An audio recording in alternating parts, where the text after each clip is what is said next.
Olá, meus amigos, 9 horas em ponto, sejam bem-vindos a essa super live, né, com o Dr. Ítalo Marcilli. Hoje essa live tão esperada, né, que vou realizar o sonho de vocês, né, de ver uma live nossa aqui no Instagram. Vocês me pedem isso há tanto tempo, né, já tem mais de um ano que vocês me pedem uma live com o Ítalo e finalmente, né, eu vou realizar o sonho de vocês. Vocês estão me ouvindo bem? Respondam aí para ver se eu tô falando sozinho aqui ou se vocês estão me ouvindo.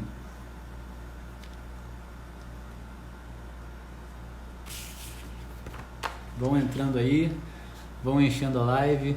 Vamos esperar que daqui a pouquinho o Ítalo vai estar entrando também. A gente começa a conversar sobre um tema muito importante, né, que a gente separou para a live de hoje, que é o tema da China, o plano de hegemonia global chinês para os próximos anos. Um tema muito importante, né? Estão perguntando se ficará gravada. Vai ficar assim, vou tentar gravar. O áudio está bom. Beleza.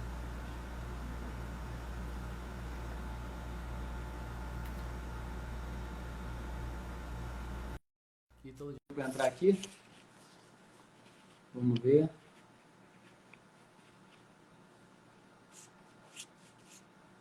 Aguardando, vamos ver aqui.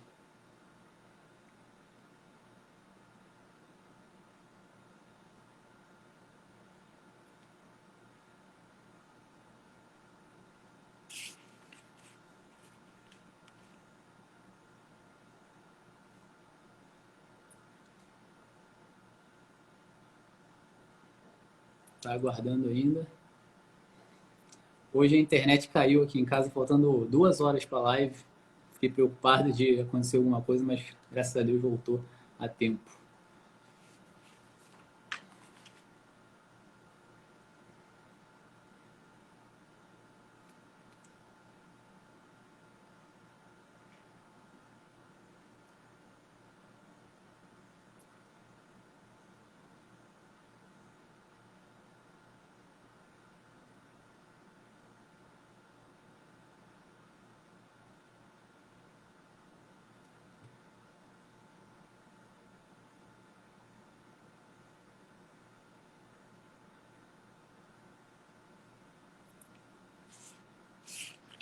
Está aparecendo aqui que o Ítalo não está conseguindo participar. Vamos esperar um pouquinho para ver o que acontece aqui.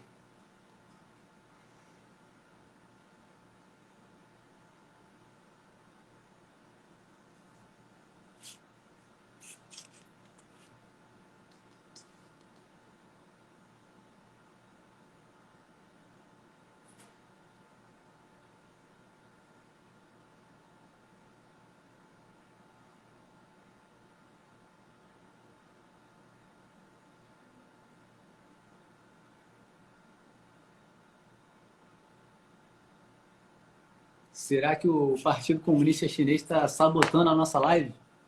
Xi Jinping ficou sabendo e não vai deixar o Ítalo entrar.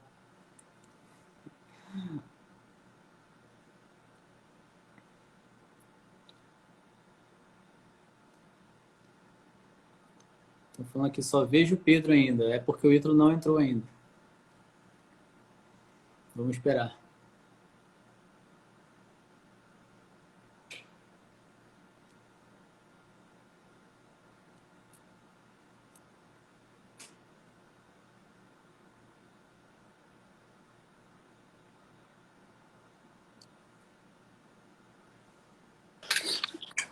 Aê!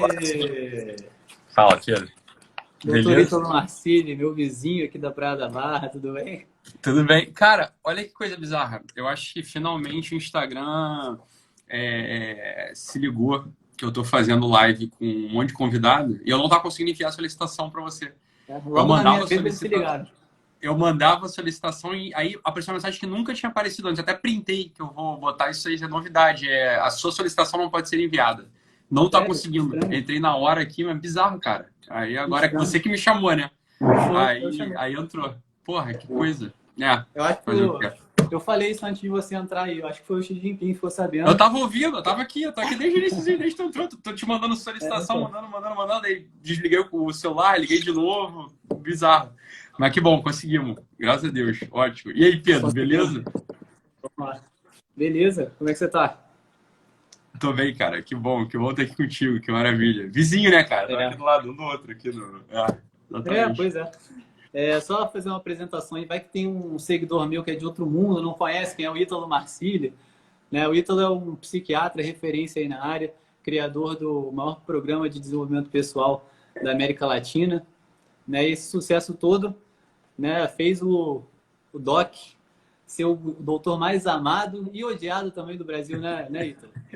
Mas isso Acho é que bom. sim. Acho que Isso é sim, bom. Pedro. Acho que sim, Isso é cara. bom. Não levo muito a sério nenhuma coisa nem outra, mas acho que você tem razão no que você tá falando. Isso aí, Não, isso é mas isso é verdade. bom, porque quando a gente é odiado por certas pessoas, é um sinal que a gente está no caminho certo, né? E é uma coisa que eu falo desde o início do trabalho. Eu falo, cara, você vai me amar, vai me odiar, não importa, só continua aí porque isso aí é para você amadurecer, né? E é uma coisa que eu vejo assim um amadurecimento da audiência, Pedro, assim, é brutal, cara. Desde o iniciozinho assim do trabalho, né? Então, você vê o nível das perguntas, enfim, o nível dos comentários, a coisa vai amadurecendo muito mesmo, né? Eu vi um amadurecimento muito grande assim da audiência mesmo. Porque as Resultado do pessoas não estão trabalho. muito acostumadas a alguém falar a verdade nua e crua na cara delas, né? E como esse é, assim, é o princípio supremo aí do seu método, as pessoas É, estranham no começo, mas depois se acostumam e fica mansinho. exato. Aí alguns não se acostumam e vão embora, não voltam. Fazer o quê? Também não dá pra Pois é. agradar todo mundo, né, cara? Nem Nossa Senhora agradou, então Pois é. pronto, acabou. Mas então, eu queria te agradecer aí pela disponibilidade. Eu acho que eu separei o tema desse plano chinês de hegemonia global aí para a gente falar hoje. E eu acho que é um tema muito importante para a gente Ah, abordar, né? Porque eu acho que isso vai pautar assim tudo que vai acontecer daqui para frente nas próximas décadas no planeta, né? E as sim. pessoas não estão muito cientes desse assunto. Eu acho que nem a própria direita sabe direito o que é a China, o que passa na cabeça dos líderes chineses. E assim, eu acho que quem não entende isso não vai conseguir entender nada do que vai vir daqui para frente, vai ficar completamente perdido. Então, é muito importante esse tema, na minha opinião, e eu queria agradecer a você aí pela disponibilidade. Nada, cara, eu que agradeço. Eu agradeço a oportunidade de falar de um tema central, né? Então, nas últimas lives a gente acabou não tratando de questões políticas globais, né? A gente estava falando mais de questões psicológicas e, enfim, do Brasil, né? O que está acontecendo no Brasil nesse momento. Agora, a oportunidade de falar desse tema eu acho fundamental, né, Pedro? Porque eu, assim, acompanhei tanto na família quanto entre amigos e o pessoal com aquela ideia de que com a queda do muro de Berlim em 1990, né, com o final da União Soviética em 89, o comunismo tinha acabado. Né? Então, essa era uma ideia que estava presente na cabeça de muita gente. Assim, né? O comunismo acabou. Então, quando se falava de comunismo, em plenos anos 2000, 2010, o pessoal falava assim, isso aí é teoria da conspiração, porra, isso aí né, vocês estão vendo o comunista embaixo da cama, isso é coisa de Olavete, coisa do Olavo de Carvalho, isso aí é coisa de gente que é psicótica, paranoica, né?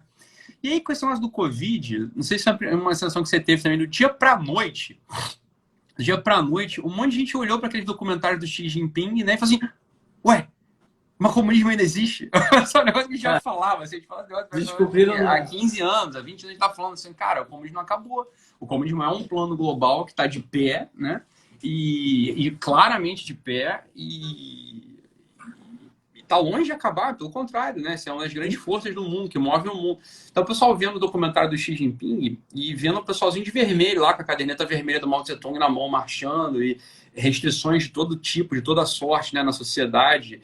E uma sociedade absolutamente passiva, porque é óbvio, né? Imagina só, duas, três gerações de uma sociedade que aceita, por exemplo, as medidas ditatoriais de um sujeito como o Dória, que é um fraquinho, um sujeito ridículo, obviamente, né? Mas imagina isso num nível de força real, com aparato policial, etc. Imagina duas, três gerações admitindo esses controles sociais que o Dória, por exemplo, tenta colocar na população de São Paulo. Então, essa coisa de ir e vir, saber exatamente onde é que é a tua localização,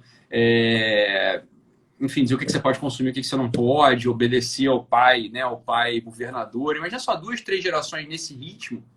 É claro que você vai ter uma evolução de amadurecimento da população, E a terceira geração ela já nem mais concebe um outro tipo, uma outra modalidade. É claro que o meu governante é o meu pai, né? Se o meu governante é o meu pai, eu agradeço ele me bater. Eu falo, obrigado, pai, você está me educando aqui. Então, meu Deus do céu, o fato é que o governante não é teu pai, né? Ele não tem o direito, ele não tem esse direito, né? Essa não é a autoridade de um governante. A autoridade do governante é simplesmente, bem, organizar meia dúzia de coisinhas da coisa pública, mas não os elementos fundamentais centrais da tua vida.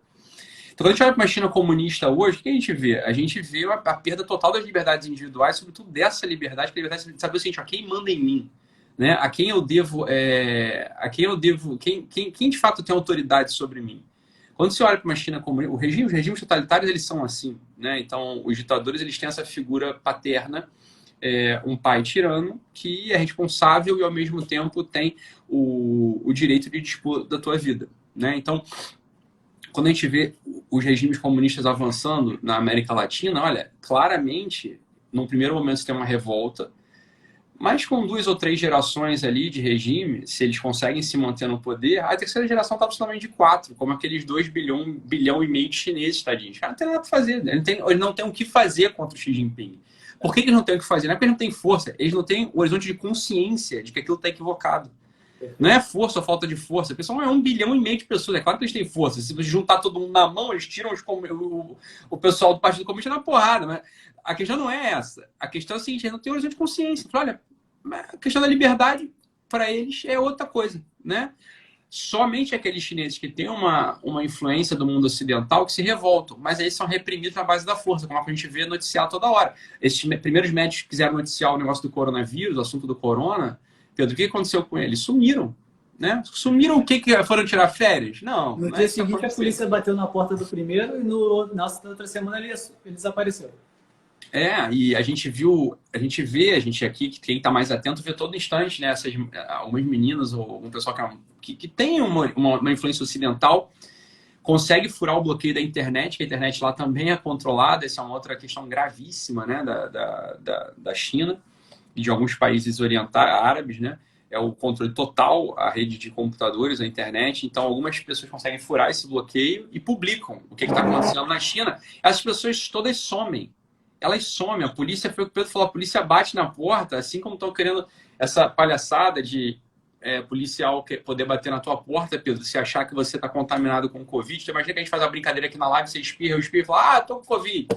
Olha, segundo alguns decretos de governadores, isso aí já é o suficiente para poderem bater na tua porta sem mandado de busca e apreensão e te levar. E te levar para fazer teste. Se você se recusar, te botar atrás das grades. Fala, que isso, cara? É assim, olha, é sério que esse tipo de autoridade que você está querendo transferir ao governante? Fala, não é possível. Né? E o pior é que tem gente, Pedro, assim, eu vejo algum pessoal mais velho, assim, em geral, 50, 60 anos, não sei o que aconteceu com essa geração, não sei o que aconteceu, né? Essa é a grande gravidade dessa geração, achando que isso é bom. Não, mas eles estão preocupados com a gente mesmo. Eles estão muito preocupados. Eles querem o nosso bem. Fala, meu Deus, mas olha, vou te falar, você merece apanhar, merece surra mesmo, merece apanhar de cabo de vassoura, meu filho. Exatamente. Né? Porque é por causa de gente fraca, igual essa geraçãozinha que hoje está com 50, 60 anos, é um pessoal muito fracote. Muito fraco. Esse aí, ó, pessoal que são os filhos da revolução, são os filhos de Woodstock. Né? Esse pessoal, coitado, eles estão de 4, né? Acham que os Dória, 20 números, eles são bonzinhos, eles querem o nosso bem. Fala, foda. Pois é. Não, isso que você falou é perfeito. Primeiro que essa história de que o comunismo acabou, né? A gente tem que desmistificar isso urgentemente na cabeça de algumas pessoas. O comunismo está sempre em reformulação, né? Ele é um movimento revolucionário. Então, o movimento está sempre em movimento, né? Ele nunca permanece estático. Porque as pessoas entendem qual é a estratégia e tem que buscar um plano B. E foi exatamente isso que aconteceu. Né? Com o fim da União Soviética, ficou claro lá que aquela economia planificada era um fracasso. Eles tiveram que buscar alternativas para continuar no poder. E se você estudar, né, a China hoje, você vê claramente que o Xi Jinping hoje tem mais poder do que Mao Tse Tung tinha. Né? Porque assim, Mao Tse Tung, Hitler e tal, eles tinham o poder das Forças Armadas, o poder da polícia nas mãos. Né? E isso é um poder muito grande, mas é um poder limitado. Né? Porque você obriga a pessoa a te obedecer e ela obedece por medo da punição. Agora, o Xi Jinping está criando um controle social tão absurdo, né, com a tecnologia, com tudo que eles têm lá de espionar as pessoas dentro da própria casa delas, inclusive, que é todo um aparato que mexe com a pessoa desde quando ela nasce até a hora que ela morre, né, que mexe com a psicologia, educação, informação, tudo que forma quem ela é, personalidade, tudo. E, como você falou, as pessoas até agradecem o papai, né? As pessoas passam a querer obedecer o Xi Jinping, o governo, porque eles acham que aquilo é o correto. Então é muito pior, é um poder muito maior. É um poder que olha, Alexandre Magno, porra, Átila Huno, Napoleão, falou Hitler, o próprio ninguém nunca imaginou que fosse possível um tipo de poder como esse, sabe? Com essa coisa de escaneamento facial, né? É possível controlar tudo do teu dia, né? Assim, palavrão que você fala, multa de trânsito, tudo isso aí vai para um sistema de pontos no qual, por exemplo, você ganha prêmios ou punições. A China é assim, cara. E vai ter gente dizendo assim, mas isso é muito bom, isso é bom. Tá, cara, isso é bom, isso é ótimo, hein? Isso é ótimo. É uma questão da falta de liberdade, das melhores coisas do mundo mesmo. Né? Mas isso é bom fala, tem que ir pra lá. Vai pra lá, porra. Vai pra lá, então vai lá, assim. Já que tu gosta, vai pra lá. Isso é terrível, você tá entendendo? Isso é coisa terrível, né? Então, assim, mas são esses controles sociais que são mais velhos que andar pra frente, né, Pedro? Assim, que olha, tudo bem, ninguém está discutindo aqui que cigarro faz mal ou não faz mal, a discussão não é essa. A questão é a seguinte, esses elementos eles são usados como controle social, né? Então, quando, por exemplo, a restrição de tabaco, olha, a questão é a seguinte, o tabaco faz mal, em que medida faz mal? Você entende assim, faz mal do mesmo jeito que, sei lá, mata mais ou menos do que acidente de carro, mata mais, não sabe, tudo, ninguém está discutindo que faz, ninguém está dizendo que faz bem cigarro, mas olha, tem um monte de coisa que não faz bem, né? Não faz bem, para começar, um termo muito indefinido. Né? Fazer bem é um termo muito... Tá conseguindo me ouvir aí, Pedro? Sim. Pedro? Tá ouvindo? Tô ouvindo. Fazer bem, né? É um termo muito indefinido, né? Faz bem, não faz bem.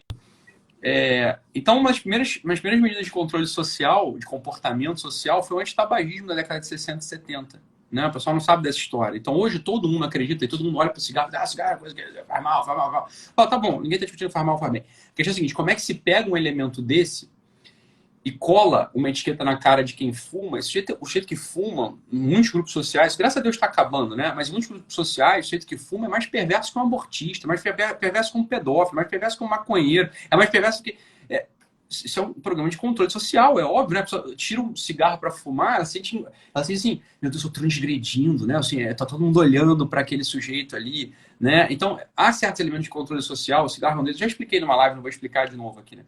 Mas que eles são utilizados para quê? Para transferir a força para um poder que não é o poder das famílias, o poder individual, o poder das pessoas que convivem, mas é um poder que está lá para cima. E esse poder é o poder que vai ter o direito de dizer quem pode ou não pode fazer essa ou aquela coisa.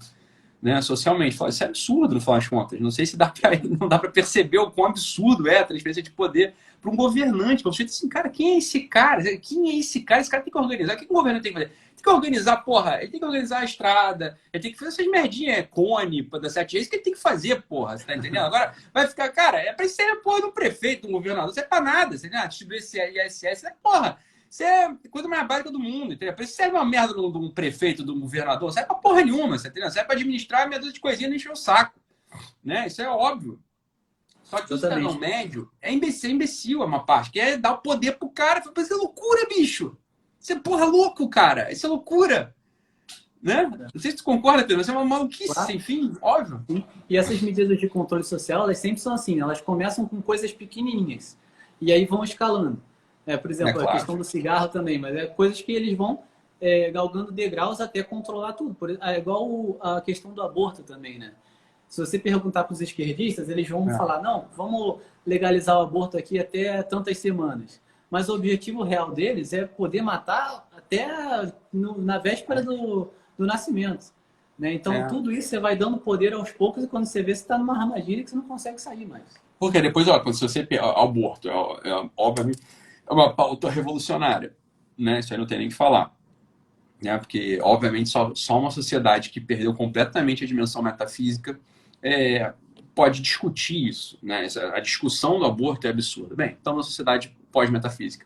Então, não existe só a discussão, existe uma legislação que prevê o assassinato. Assim, olha, então, olha, você pode assassinar, né? E você não tem pena para esse assassinato. Não tem punição, não tem julgamento, não tem punição. Olha...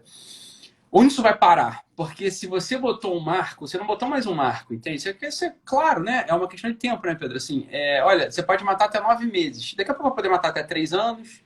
Ah, o menino tem Down. Né? As eugenias são essas, né? Então, o que é eugenia? Olha, o sujeito tem Down, o sujeito está aleijado, aí depois vai vendo, né? O sujeito é branco, não é preto, não é preto, não é branco, pronto, acabou. Né? Ou a vida ela tem um valor em si, né? E ela não se discute, porque não é, a discussão não é essa, né? A vida tem um valor em si, e obviamente você não pode assassinar ninguém, independente da idade, independente da cor, independente do gênero, né? Independente das crenças, independente, porra, da conduta. É óbvio, né? É óbvio. Então é óbvio que o aborto é uma pauta revolucionária que serve para quê? Para dessensibilizar. O aborto não é para a saúde materna, né? O aborto é uma pauta revolucionária que serve para dessensibilizar a percepção e a imaginação, né, da sociedade. Ponto. É claro que essa pauta revolucionária ela vem tanto de globalistas quanto de comunistas. Né? Tanto os globalistas quanto os comunistas, acho que vale a pena a gente falar isso nessa altura da live, né, Pedro? Assim, quais são quais são as forças na balança de poder global? Só para as pessoas terem uma ideia, né? Então, quem manda no mundo? É uma pergunta. Quem manda no mundo? Quem está disputando? Assim, existem os estados estão disputando a força no mundo, ou existem forças que estão já para além do Estado? E quem explica isso de modo bastante claro, né? Bastante claro, é o professor Olavo. Então, ele fala muito claramente para a gente o seguinte, olha, e não é difícil de perceber isso por observação. Por observação. No mundo, existem algumas forças disputando. Então, você tem o bloco comunista, russo comunista, então russo-chinês, disputando a força no mundo. Existem os globalistas, né? Os globalistas encarnados pelas famílias americanas e que, bem, algumas estão na ONU, enfim, tem influência na ONU, e a ONU às vezes muda de casaca, né? Às vezes a ONU ela serve ao bloco chinês, às vezes ela serve ao bloco das grandes famílias, e existe a força muçulmana. Então são os árabes, os comunistas e os globalistas. E a gente viu emergir nos últimos 10 anos a quarta força, que é uma das grandes forças de oposição à tirania, de oposição às faltas de liberdade, que é o bloco conservador evangélico. Né? O bloco conservador evangélico, não se esperava que ele fosse aparecer. Né? Ele apareceu. Né? Então você vê, o Trump corresponde a esse bloco, a esse tipo de visão. Uma parte de Israel, o Brasil mesmo, né? Alguns outros países da América Latina, mas sobretudo o Brasil, né? Com a eleição do Bolsonaro, o que aconteceu? Olha, uma outra força que não está unificada, né? Que não é unificada, mas é a oposição, a oposição a essas três forças que agridem o Ocidente, né? Apareceu e foi eleito democraticamente, né? E é por isso que o Bolsonaro apanha tanto, é simples assim. Quer dizer, o Bolsonaro se levanta de uma só vez contra duas forças claramente, né? A China comunista e os globalistas. Então, é óbvio que ele vai apanhar até não poder mais, é óbvio, né? O Olavo sempre avisava, né? O primeiro candidato que se considerar abertamente conservador vai levar as eleições, porque o povo é conservador, né, na sua essência. E não tem representatividade nenhuma, não tem uma mídia conservadora, não tem um partido conservador, não tem um candidato conservador. Então, o primeiro que bater no peito e ousar, né, ir com essa pauta anti-abortista, anti-desarmamentista e etc., vai levar. E essas coisas dos poderes globais que você falou é muito correto. E eu queria acrescentar uma coisa. Eu acho que tem um poder que está adormecido, né? Que é o poder da Igreja Católica. Por isso. O poder da Igreja Católica mudou a civilização ao longo da história. E a partir da Reforma Protestante, né, sem fazer um juízo de valor aqui religioso, mas a partir da Reforma Protestante, o que aconteceu? Passou a ter duas religiões cristãs. Né? Então, elas começaram a brigar entre si e deu na Guerra dos 30 Anos. Essa Guerra dos 30 Anos foi solucionada lá com o Tratado de Westfália, que passou a dizer o quê? Que religião é uma coisa de foro íntimo. Então, você não podia mais ficar falando de religião na política, abertamente por aí, nas escolas. E isso, com o tempo, começou a declinar a influência cristã, né, na sociedade. Então, colocaram os cristãos ali no cantinho deles, ninguém pode falar mais nada, e as outras forças subiram e a igreja está completamente silenciada. Ela que foi o grande farol da civilização por 1.500 anos. E aí, Pedro, o que acontece? A Igreja Católica é uma coisa que o pessoal não estuda história e não sabe, né? E acha que essas coisas não fazem sentido, né? Mas a história inteira da Europa, ela sempre foi história pela busca de uma coroa, né? Uma coroa que ou está unificada no Império, que é o Império sagrado pelo Papa, ou a Europa vai estancar na porrada e as guerras só acontecem na Europa por causa disso. Quer dizer, são as coroas locais querendo fazer às vezes do imperador da Europa. Então, se esse poder mediador, o poder do Papa, o poder mediador papal, não está de pé e claramente de pé, a Europa vai estar sempre em guerra. Essa é uma história que... essa é a origem do mundo, e ainda é assim que funciona a coisa, né? Então, o que você falou, eu acho que eu não falei isso em público, eu falei isso numa reunião, de foro íntimo, né? Numa reunião só entre amigos, assim. Mas é isso aí que você falou, da coisa da Igreja Católica, não adianta, né? Existe uma história intimamente conectada do poder no mundo com o poder da Igreja Católica, que pode ser pervertido ou não, né? Então, na crítica de Lutero, na minha percepção, ela não é equivocada, uma parte dela não é equivocada, apesar de eu ser católico, né?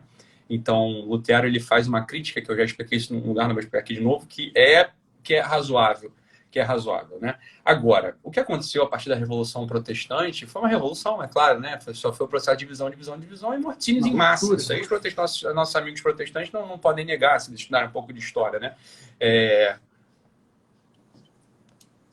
A questão que eu quero falar não é nem essa. Eu quero falar o seguinte, olha, eu tenho um sonho, Pedro, que é um sonho que é a única, me parece assim, ser a única chance verdadeira do Ocidente, né? Porque a gente vê poderes ocidentais, por exemplo, os Estados Unidos ou o Brasil. Então, esses conservadores evangélicos, dos quais a Igreja Católica poderia fazer parte desse bloco, se ela tivesse de pé e saudável, né? Se ela tivesse de pé e saudável, coisa que ela não está. Então, se ela integra esse bloco, ela unifica, e aí eles deixam de ser poderes locais e passam a ser poderes com a mesma envergadura para bater de frente com o comunismo, com o globalismo, né? E com o Islã. Então, é claro que, bem, as igrejas protestantes, por definição, elas não estão unificadas, e o conservadorismo, por definição, também não está unificado. Não existe um movimento histórico conservador como um movimento histórico comunista, não é? O único movimento histórico conservador que existe chama-se Igreja Católica, unificado. Então, você tem toda a razão. Agora, uma impressão que eu tenho, Pedro, e aí não é querer fazer o trabalho do Espírito Santo, né? Mas talvez seja um pouco falta de fé, né? Da minha parte, não nego que possa ser isso. Que me parece o seguinte, olha, das duas uma, ou vem um Papa que seja absolutamente capaz de articular a política internacional e fazer essa mediação entre poder temporal e poder espiritual, e me parece, Pedro, assim, olha, isso só pode acontecer se for um Papa americano, né? Então, só se for um Papa americano, né? Ou um Papa alemão. Então, das duas uma, ou é um Papa alemão ou um Papa americano, mas um Papa alemão forte, que vá até o fim, que tem essa vertente política, coisa que o Papa Bento XVI não teve, né? E ainda mais piorou, ainda, em tudo renunciando. E depois vem um Papa que é um Papa assim, olha, você vai me desculpar, mas é um Papa argentino, entendeu? Assim, ó, pode ser muito santo, pode ser muito bom pastoralmente, mas desde o ponto de vista de balança de poder global, não sejam inocentes. Você acha que um presidente americano, Trump, olha pro Bento e diz assim, é o Bergoglio, é caipira, isso é um ticano, você tá entendendo? Se ele não tem, é um ticano, não tem como alinhar a coisa. Não tô nem falando da mentalidade do Bento XVI, que é um pouco mais à esquerda mesmo. Não tô falando nem isso. Eu tô falando assim, a própria figura do Francisco, Papa Francisco. A própria figura do Papa Francisco, por ser um ticano, ele é um ticano, é um argentino, porra. Né? Até acho que o Trump lá, um aristocrático da política, um aristocrático da economia, obviamente ele olha pro Bergoglio e fala, é um camponês, assim, o cara não consegue discutir comigo, mas óbvio, né? Óbvio. Então, me parece, Pedro, e aí é uma coisa que eu rezo, assim, fala, que o próximo Papa seja um Papa claramente superior, elitista e americano, para poder se alinhar com a política internacional, você tá entendendo? Sem, claro, precisa ser santo, para não corromper a questão espiritual com a questão temporal. Mas a esperança do Ocidente, vou te dizer, radica aí, né? Se não tivermos um Papa americano em breve, meu amigo, esses esforços pontuais ocidentais vai acontecer o que está acontecendo. Ó, Bolsonaro pode ser derrubado, Trump pode ser derrubado, fica toda hora assim, entrando com impeachment, outro impeachment com esses caras, né? Até a hora que o chinês vai ficar puto e vai estar com arma mesmo aqui, você tá entendendo? Então, assim, dinheiro, arma, enfim. Assim, eu particularmente gosto do cardeal Roberto Sara, né? Mas, claro, politicamente, um Papa americano seria eu falei isso africano, né? Eu falei isso aqui, ó. Forte, tem um monte de conservador. Eu falei isso aqui, um monte de conservador. O pessoal que está comigo falou do Sara. Eu falei, ó, mas eu entendo o Papa Negão, esse ótimo por um certo motivo. Botar um negão lá, um negão, porra, conservador do caralho. Mas é negão, você tá entendendo? Assim, é meio africano, porra. Não vai funcionar. Caralho, não é da mesma categoria do que o americano. Assim, a minha visão. Eu também gosto do Sara. Pessoalmente, se o Sara fosse americano, porra, melhor imagina ser um negão americano conservador. Puta merda. Assim, é bingo, né? Bingo. Porra, um negão americano, caralho, foda. Né? Superior, tipo o Sara, né? O Sara, nossa, eu sou preto, né? Eu sou cristão. É muito foda. Só que tinha que ser um americano, né? Assim, eu não sei se tem algum... Hoje tem algum cardeal americano papável, né? Tem um, eu esqueci o nome, mas sempre cogitam ele nas eleições. Tem o cardeal Farrell, que é do Legionários de Cristo, mas só que eu acho que ele é fraco, né? No sentido bem, ele não seria. Mas essa política, esse lobby, cara, né? Se alguém, porra, fizesse isso, bicho, o lobby intracúria, né? Isso é a salvação do Ocidente, meu irmão. Assim, mas assim, olhando, obviamente, de modo político, né? Sim. Obviamente, de modo político. Então, óbvio que tem outras questões que envolvem, né, a eleição papal, etc., né? Que é o Espírito Santo. Agora, do ponto de vista político, né? Que é o... Enfim, faz sentido a gente analisar por esse ângulo, porque o Papa, ele é um político também, né? Ele é um chefe de Estado.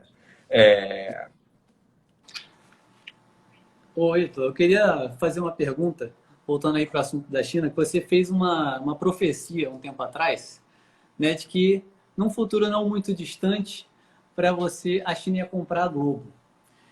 E eu acho que isso aí, não sei se vai acontecer, né? Mas eu acho que se isso se insere, né, muito assim, perfeitamente na estratégia chinesa, até porque eles firmaram um acordo com a Globo e com a Band no final do ano passado, não sei se você está sabendo. E, assim, a linha editorial da Band mudou radicalmente depois disso. E a Globo está passando em dificuldades financeiras. O Bolsonaro já disse que não vai renovar com quem não tiver certinho, né? Já ameaçou. Pode ser que a China entre aí mais forte ainda na Globo daqui para frente. Talvez essa coisa do Bolsonaro não renovar pode ser um tiro no pé. Pode ser um tiro no pé do Brasil, essa porra. Né? Eu já pensei nisso. Tu falou assim, então beleza, não renova porque tá tudo errado, tá devendo bilhões. Então a China vai assim, não, eu resolvo os seus bilhões. Pois é. Porque foi exatamente o que aconteceu com a Band, né? A Band estava em dificuldade financeira também. A China entrou lá, investiu pesado. E até nessa questão do Eduardo Bolsonaro com o chanceler, o embaixador da China, né, que ele falou da culpabilidade da China por causa da epidemia, etc. Eles trocaram umas farpas ali. A Band fez uma coisa que eu nunca vi na televisão brasileira, que eles fizeram uma nota oficial. Eles fizeram uma nota oficial sem ser por escrito. O jornalista mesmo aparecendo na programação, falando assim abertamente, falando que o Bolsonaro o Eduardo Bolsonaro é um irresponsável, imaturo, chamou o ministro das Relações Exteriores do Brasil de inepto e de idiota, proferindo xingamentos abertos, assim, coisa que eu nunca vi. Nem a Globo faz isso. Então, mudou radicalmente depois que a China começou a investir na Band. Só que assim, Pedro, tu também não acha... Eu não sei, cara.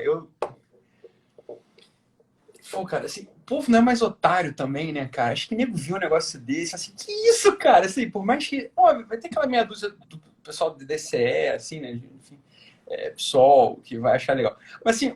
Eu acho que a mãe de família olha para um negócio desse, isso é uma ejaculação precoce também, assim, né? Eu acho que, assim, cara, estranho longe demais, né? A pessoa olha para um negócio desse, eu acho que negócio fala assim, cara, porra, também não pode ofender, assim, um deputado. Eu acho que o pessoal pensa, né? Não é possível que nego engole mas é óbvio que você falou, eles se sentem fortes, né? Estão parados, né? Devem ter... mas eu acho que tem muita gente que cai ainda, sabia? Com certeza tem. Muita gente que cai, que nem sabe que tem por trás desse investimento da China, só vê o que o jornalista está falando.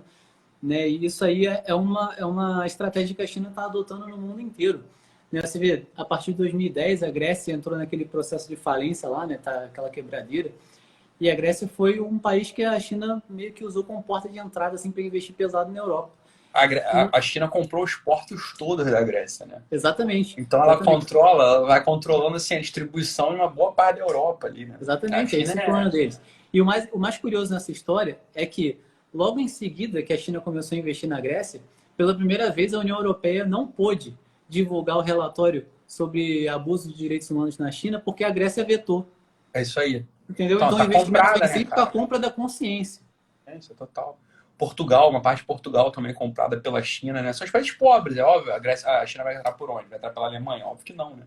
Ela vai entrar pelos pobres. Portugal, Grécia, né? Aqueles países do leste. Vai entrar tudo por lá. Quando você vê, metade da Europa é China. A África inteira é chinesa já, né? País pobre. A África inteira é chinesa. A China comprou a África. Já está botando base militar na África. Base militar na África, a disputa da África entre o Islã e a China, né? Então, assim, você tem o Islã entrando na África, né? E a China entrando na África. Agora, tem uma coisa, pessoal, a gente estuda história, assim, a gente sabe que a China, cara, por definição, o modelo imperialista chinês, ele é falho demais, né? A China, ela não tem a tecnologia imperialista. A língua é esquisita, o idioma, a cultura é muito diferente da ocidental. A China ela sempre falhou miseravelmente nos seus projetos imperialistas ao longo do mundo. Ela consegue fazer um controle intramuro, né? A China é um país de muro, a muralha da China. A China é um país que tem muro, né? É um país que ela é feito para não ser invadido. Agora, a expansão chinesa também... Olha, eu acho que o pessoal não pode se enganar, né? A disputa realmente, me parece, entre os poderosos globais, a disputa, o mais fraco desses todos é a China. Apesar de estar batendo um bolão, né? Mas eu acho também, francamente falando, Pedro, olhando assim, olha, os caras, eles têm um poder de dinheiro, né? E ainda não têm um poder bélico. Eles têm um poder financeiro. Na verdade, o que a Grécia quis? Ela confisca tudo da China e acabou, porra. Como já foi feito milhares de vezes na história. Fala, obrigado, cara, por ter feito toda a nossa infraestrutura. Agora é meu. Sai fora todo mundo. É possível fazer isso. Tá entendendo? Assim, é possível fazer isso. Então, assim, numa canetada, é uma canetada, porque ali você não tem base militar ainda da China na Grécia. Você tem o que? Dinheiro chinês na Grécia. Se os globalistas vêm e se realinham, né, numa canetada você expulsa a China da Europa. É uma canetada, meu filho, obrigado por ter investido em toda a infraestrutura, não vou te pagar nunca. Se quiser, beba porrada. Você tem menos arma que eu, então acabou a brincadeira, vocês perderam. Então, assim, a estratégia chinesa é maluca também. Os chineses são malucos, né? É maluco. Sempre foram. O imperialismo chinês, ele sempre foi maluco. Né? Eles não têm a estrutura imperialista chinesa, ela é feita para não funcionar. O que acontece quando o chinês vem a um país ocidental? Ele vira ocidental e não o contrário, porra. É o chinês que vira ocidental, não é o ocidental que vira chinês. Porque o cidadão chinês está doido para virar ocidental, né? Óbvio, é óbvio. Então, assim, fiéis ao Partido Comunista não tem número de fiéis do Partido Comunista suficiente para imperializar o Ocidente. Assim, a minha percepção de poder global é que a China é a mais fraca. Ela tem só o poder econômico ainda. E vai ter o poder bélico. Só que o poder bélico é um poder hoje em dia muito dividido. Né? Ninguém, exceto os Estados Unidos, ninguém é soberanamente superior belicamente. Exceto os Estados Unidos, né? Que tem não tem só arma. Né? Os Estados Unidos não tem só arma. Os Estados Unidos ele tem experiência de guerra, que é muito diferente. A China pode comprar arma que for, ele não tem experiência de guerra. É outra história. Né? Enfim. Eu tenho lido muitos livros assim de especialistas nesse assunto lá dos Estados Unidos, né, de diretor da CIA, da FBI, pessoas que foram especialistas assim nessa estratégia chinesa ao longo de várias administrações do governo americano, e eles falam, né, que essa é uma questão cultural assim da China de enganar militarmente, né? Vem desde os tempos do Sun Tzu. Você já leu O Arte da Guerra? Já, porra. Isso lá no Arte da Guerra, né? De enganar o inimigo, né? De tentar vencer a guerra sem entrar em combate. Então, eles falam até que essa questão do poderio militar, né? Eles tentam não construir um poderio militar tão grande para não afrontar os Estados Unidos antes do tempo. Entendeu? Porque eles querem ir galgando poderio econômico para quando eles estiverem empatados ou até superiores, eles darem checkmate. E aí eles estão desenvolvendo várias tecnologias, né? Isso aí segundo, né, os relatórios até do FBI, tá? Não sou eu que estou falando, como não tem eles estão investindo pesado em tecnologia espacial, né, que poderia desestabilizar toda a rede de informação militar dos Estados Unidos, entendeu? Então, assim, você pode ter até um poderio militar muito inferior, mas com uma tecnologia dessa você desestabiliza tudo. Por isso, a guerra hoje é muito maluca, né? E tem do outro lado, não só a China, mas tem a Rússia. Essa sim com alguma tecnologia de guerra, que são dois países alinhados. Então é claro que é um poder. Por isso que a gente é um poder global. Os caras não tem só dinheiro, porra. Eles têm assim, eles têm uma cultura imperialista milenar chinesa, mas tem uma cultura imperialista de 100 anos, que é o regime comunista, que está aí em curso há 100 anos pelo menos, né? E tem um país que é a Rússia, que tem alguma experiência de guerra. Então, alguma experiência de guerra. E a China, que tem dinheiro, tem meio de produção. Beleza, esses dois braços, eles fazem com que esse bloco seja um bloco relevante para a política global, né? Não só pela cultura, que é dominante, tem o marxismo cultural, mas não só pela cultura, mas pelos dois poderes, poder militar e poder financeiro também. Não, poder militar e poder financeiro. Os Estados Unidos têm poder militar e poder financeiro superior, né? E o poder cultural dos Estados Unidos hoje, você fala, mas óbvio que não, então os Estados Unidos produzem muito poder cultural. Eu falei, não, cara, é o contrário. Tudo que se produz em Hollywood é contra os Estados Unidos. Ele é feito nos Estados Unidos, mas contra os Estados Unidos. Conteúdo anti-americano. É conteúdo anti-americano. É conteúdo, né? É claramente anti-americano, é anti-família, é anti-vida, é anti-arma, é anti-conservador. Óbvio, tudo que é produzido no polo cultural americano é anti-americano. Isso é uma coisa que o nego não percebe, mas não é porque é made in USA que é pró-USA. Né? É claro que não. E tem um livro muito bom também chamado Unrestricted Warfare. Já deve ter ouvido falar também, que eles falam isso. Mas eu não li. Não leu? É muito bom. É de 2 generais do Exército de Libertação do Povo. Eles escreveram em 1999 esse livro. E ele fala ali, né, que ele expõe a mentalidade dos líderes chineses. Que é o seguinte, a guerra nos próximos anos, para eles, não ia ter mais esse conceito tradicional de guerra. Esse conceito ia ser transformado. Então ia ter muito mais dali para frente guerra econômica, guerra cultural, guerra de informação, guerra tecnológica e guerra psicológica. Né? Não tanto guerra como a gente tinha no passado, né? Com avião, porta-avião, essas coisas todas. Então realmente o resgate daquelas técnicas de Sun Tzu, né? De eles irem tentar enganar o inimigo mesmo com outras alternativas que não o confronto direto. Tentar vencer o inimigo sem precisar ir para o confronto direto com eles, até porque eles são mais inferiores. Eles são inferiores aos Estados Unidos. Então, se eles baterem de frente, eles vão perder, né? Nesse momento. E fora a outra tecnologia de guerra, que é a arma química e biológica, né? Que é onde entra toda essa discussão do Covid. Claro, beleza, cara, assim, o pessoal tem medo de falar que o Covid é uma arma biológica. Eu não tenho medo nenhum de falar isso, pode ser. Bem, se o Covid em si não for uma arma biológica, o aproveitamento psicológico do Covid é claramente uma arma biológica. Né? O aproveitamento psicológico, o aproveitamento midiático do Covid, eles aproveitaram aquilo como se fosse. Ainda que em si o Covid possa não ter sido. Mas também a discussão está aberta. É possível, sim. Dado o aproveitamento político do Covid, faz pensar que aquilo foi uma arma biológica, sim, não é? Por que não? Por que as pessoas têm medo de falar isso? Porque fica com medo de ser chamado de conspiracionista? Olha, eu não tenho medo nenhum, cara. Assim, de verdade, parece muito mesmo que é uma arma biológica. Sim, muito. Eu fiz um post em fevereiro sobre isso, perguntando assim, o título era assim, coronavírus, uma arma biológica para uma guerra comercial. Esse post teve uma repercussão muito grande, muita gente falando bem do post, muita gente falando mal também, falando que era teoria da conspiração, que era maluco, etc. E no post eu falo que a China ia se aproveitar daquilo. Eu não falei que eles criaram em laboratório, porque isso ninguém sabe ainda. Né? Ninguém sabe, mas claro. Mas eu falei que eles iam se aproveitar daquilo economicamente. Muita gente falando que eu era maluco. Essa semana a FMI divulgou um estudo, né, eles mostraram um mapa assim, do mundo inteiro com a projeção de crescimento para esse ano. O mundo inteiro vermelho e a China azul. O único país que vai crescer. É isso aí. Então, é claro que o aproveitamento do Covid foi uma arma. Foi bélico. Agora, o Covid em si, é o que menos importa. Foi feito laboratório e jogaram lá para pegar Itália e Irã, para pegar as duas forças contra, né? As duas forças contra, né? Bater bem na Igreja Católica e bem no Oriente muçulmano. Olha, cara, é esquisito. É claramente esquisito. Assim, beleza, é conspiracionista? Não, cara, é análise de dados. Ninguém está afirmando nada, a gente está observando tudo. Agora, não pode ficar com medo de falar certas coisas. Bem, eu não tenho, né? Algumas pessoas têm medo de falar certas coisas. Você não tem também. Você fez lá teu post, achei muito bom. Falei, isso aí mesmo. Falei, olha, pode ser, cara.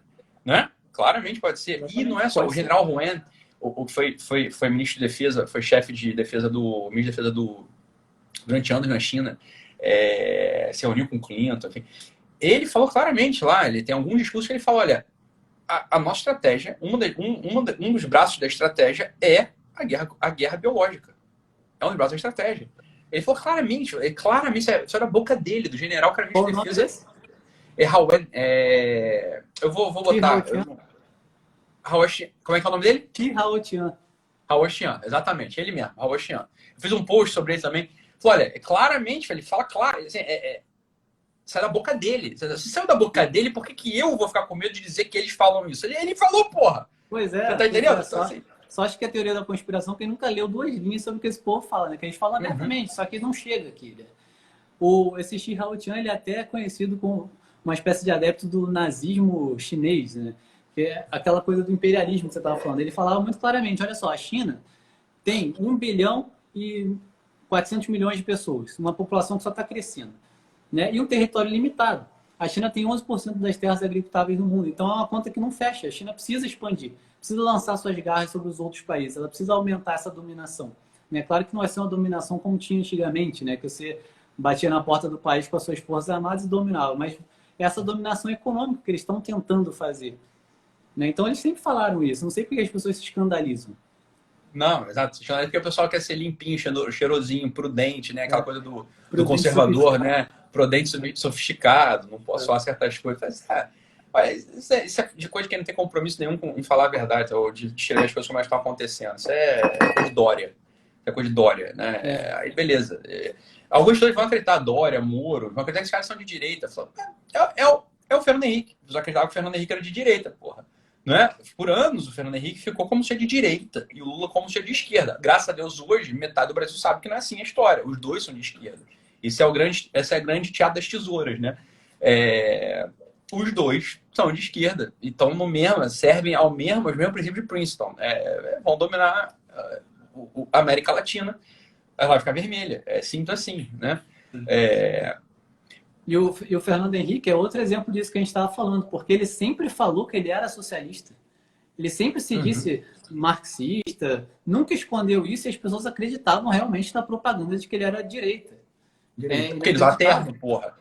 Ele usava terno e era assim, tinha estudado na França, tinha lecionado na França. Então, esse cara não pode ser, ele não pode ser comunista. Comunista tem barba e fala errado, igual o Lula. Então, o desconhecimento total do que é um comunista. As pessoas opinam só pelo achismo, pelos sentimentos que elas têm. Elas opinam sem saber nada, sem nunca leram nada sobre nada. Né? Você lembra, nos primeiros meses do governo Bolsonaro, que teve aquela comitiva parlamentar que foi para a China? Deputados que foram para a China. E estavam lá praticamente assinando o contrato para trazer aquela tecnologia de reconhecimento facial para cá. Eu olhei para aquela porra, ficou louco. Caralho, eu olhei pra aquela porra e não é possível, cara. Esses caras são muito otários, maluco.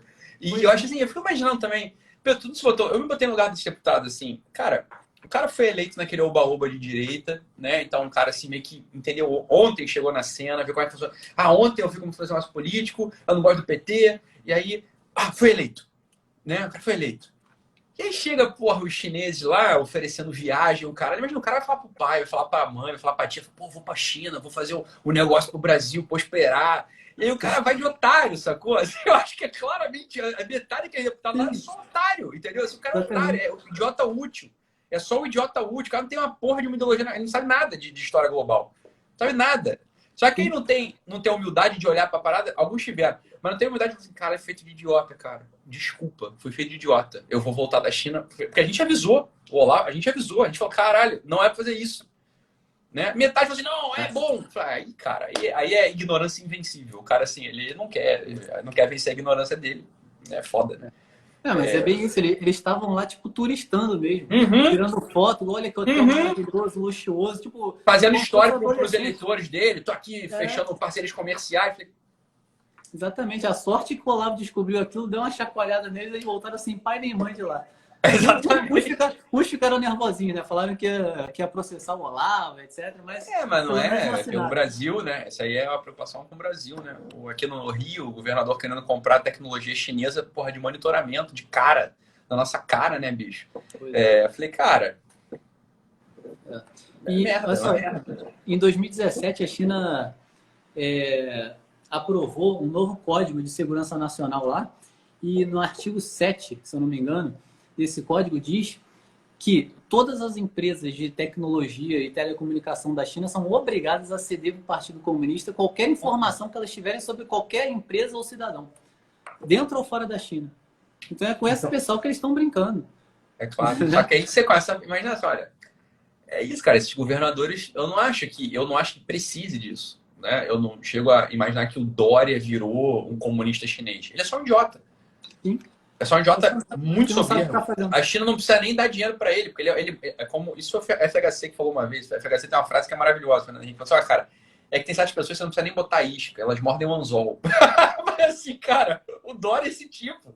O Witzel, você não precisa nem botar, você não precisa nem gastar dinheiro comprando isca para o cara morder. Ele morde um anzol, porra. É assim, ó, eu tenho um pouco de poder aqui, porque lá na minha casa eu não mando nada, né? Então eu vou ter um pouco de poder aqui. Aí, não manda nada em casa, quer mandando a gente na rua. Quer mandando a gente o tempo todo, né? Esses caras, eu acho assim, um Dória, um Witzel não é eleito síndico de prédio na próxima, né? Os caras vão ser cuspidos da vida pública, né, cara? Né?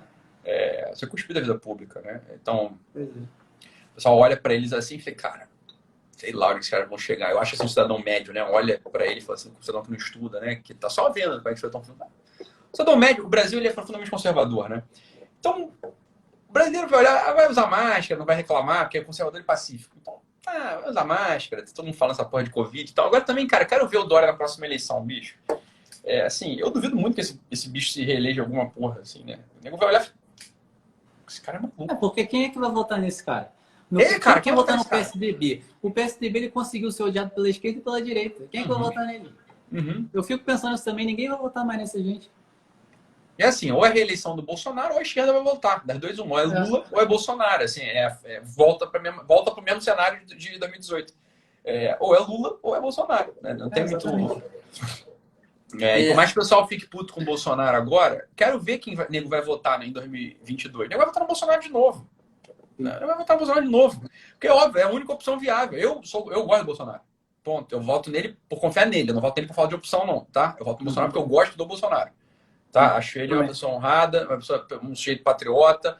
Ele não acho. O Conrado falou numa live comigo. O Conrado tem a visão de que. O Fernando Conrado, né? Eu gosto muito do Fernando Conrado, a gente é amigo, pessoal, amo o Fernando Conrado.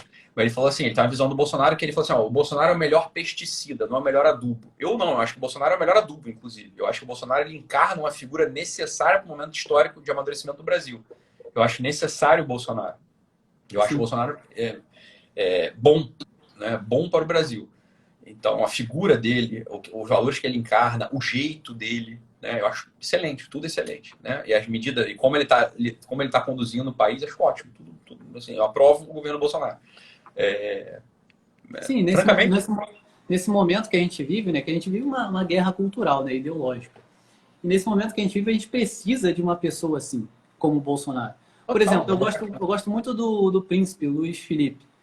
Também. Só que uma pessoa como ele, nesse momento... Não é a hora. Não ia conseguir. É a hora ainda. Não ia conseguir vencer. Não é a hora ainda. O príncipe ele tem que pode estar, de algum modo, participando do governo. Né? Foi o que eu falei numa outra live com o Rafael Nogueira, né? O diretor da Biblioteca Nacional. Por princípio, eu sou monarquista, porra. Por princípio, o melhor é voltar a monarquia para o Brasil. Mas assim, historicamente, nesse momento, a gente vê uma impossibilidade. É simples assim. Não daria para fazer. Né? Então, precisa de um Bolsonaro mesmo. Bolsonaro. Eu votaria no Bolsonaro de novo. Né? E pronto. Né? E sabe o que eu acho curioso? Que essa gente agora que votou no Bolsonaro e está indo para o lado do Moro, votou no Bolsonaro por quê? Porque ele ia contra o aborto, porque ele ia acabar com a palhaçada nas universidades, que ele ia contra a ideologia de gênero. Só que o Moro é a favor de tudo isso. E aí eles vão votar no Moro em 2022 e vão se decepcionar com o Moro. Vão. Na primeira semana. Igual, mesma coisa que o Moro fez no Ministério. Não dá para acreditar. Eu também acho que, beleza, o Moro ainda tem uma coisa de figura pública, assim, uma coisa assim da anticorrupção e tal, né? O debate ele demora um pouco para ir para a massa, né? Mas nego também vai perceber que o Moro é um sujeito assim, ele é um FHC, né? O Moro é o FHC. Aquelas críticas que o pessoal do PT fazia, o pessoal da esquerda fazia ao Moro. Vou dar um dado biográfico aqui, tá, Pedro? Tem um vizinho meu que foi, vizinho do meu pai, que foi preso na Lava Jato. foi preso. Primeira operação, primeira ou segunda fase da Lava Jato, o cara ficou 60 dias, 30 dias, né, lá em coma. Ficou encarcerado lá. Foi preso mesmo, ficou 30, 60 dias lá, né, no presídio. Ficou preso. E foi solto, tal. Era peixe pequeno. E eu tava fumando charuto e ele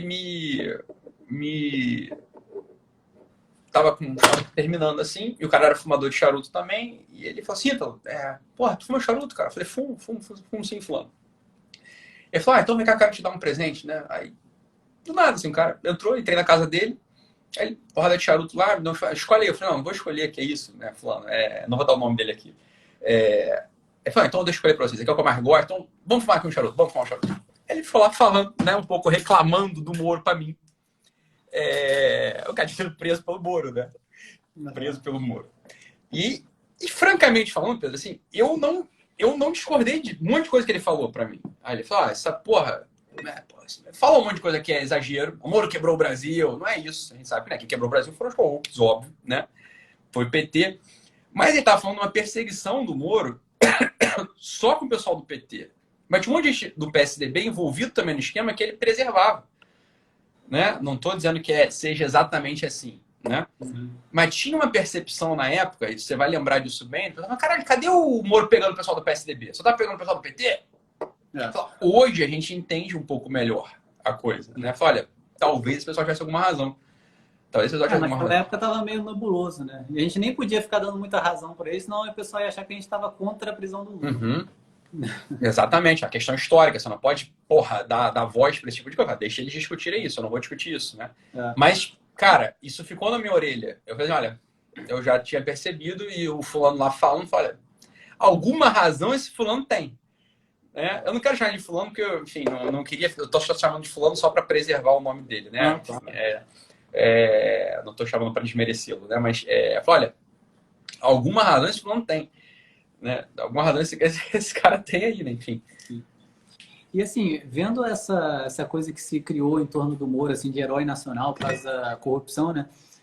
Traçando um paralelo aqui com o tema da nossa live, que é a China, se você for ver, a China, com todos esses abusos, com toda essa ditadura, né, criminosa, sanguinária, lá a bandeira anticorrupção é muito forte. Óbvio, né? Claro. Então isso não garante nada, né? Não garante nada. Eu não sei se o pessoal entendeu o que o Pedro acabou de falar, né? É claro que o Partido Comunista não vai querer corrupção. Porque senão vai sair do cofre do partido, porra. Vai para outras pessoas. É claro que lá a bandeira de corrupção é muito forte. Entendeu? A corrupção, não haver corrupção, não é nada. É o mínimo, na verdade. Assim, nem é de longe o menor problema do Brasil hoje. Claramente falando, olha, tem um monte de outros problemas. A questão da violência, a questão do armamento, tráfico de droga, uma legislação que foi avançando a partir da dona Ruth Cardoso, né, do governo Fernando Henrique, uma legislação que não é pró-vida mais, uma legislação, a cultura da morte entrou na nossa legislação. Eu falei, olha, isso é muito grave. Isso é muito grave para a mentalidade de um povo. Né? Muito pior que a corrupção, para falar a verdade. Sim. E as pessoas focam muito nisso. Eu acho que tem a mentalidade dinheirista, sabe? Reinando aqui entre as pessoas. Eu queria até te fazer uma pergunta que você vai saber responder isso melhor do que eu, que você é um estudioso da mente das pessoas, né? Eu acho que quando as pessoas não nutrem, né, uma vida religiosa, uma vida intelectual, né, qualquer coisa transcendente, assim, elas ficam apegadas muito no material. E quando elas ficam apegadas no material, o dinheiro é tudo para elas. Né? Elas ficam apegadas só nessas coisinhas assim do dia a dia. E talvez isso tenha influência, né, nessa mentalidade das pessoas que não ligam para a questão do aborto. Pode ter um genocídio abortista, pode matar 70 mil pessoas por ano, mas só não pode tocar no meu dinheirinho. Perfeito, Pedro. Não tem nada a acrescentar. É exatamente isso. Né? É exatamente isso aí. A pessoa que põe assim a maior bandeira, né, ser anticorrupção, a pessoa tem que investigar dentro dela. Fala, olha, provavelmente para essa pessoa o dinheiro é tudo. Né? Provavelmente para essa pessoa o dinheiro é tudo. Fala, caralho, o dinheiro ser tudo é muito grave. Né? É muito grave. Olha, você tem um monte de coisa que está para além do dinheiro. Não estou dizendo com isso que o dinheiro é ruim. O dinheiro é muito bom. Né? A gente tem dinheiro, o dinheiro é muito bom. Enfim, quando eu não tinha dinheiro, eu sabia, continuava achando que o dinheiro era muito bom. Eu falei, o dinheiro é muito bom, mas não é tudo. O dinheiro é assim, é um meio para algumas coisas. Mas você tem família, tem tua religião, tem tuas amizades, você tem a vida, você tem um monte de coisa, porra, que são valores superiores a esse.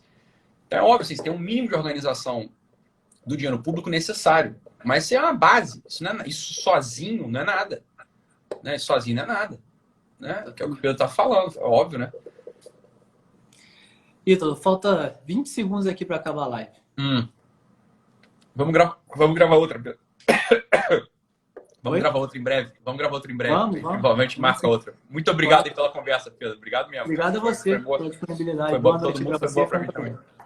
Beleza. Fica com Deus aí, cara. Valeu. Acabando a quarentena, a gente se encontra pessoalmente. Tá. Beleza. Valeu. Exatamente. Falou, Pedro. Fica com Deus. Tchau, meu cara. Até mais.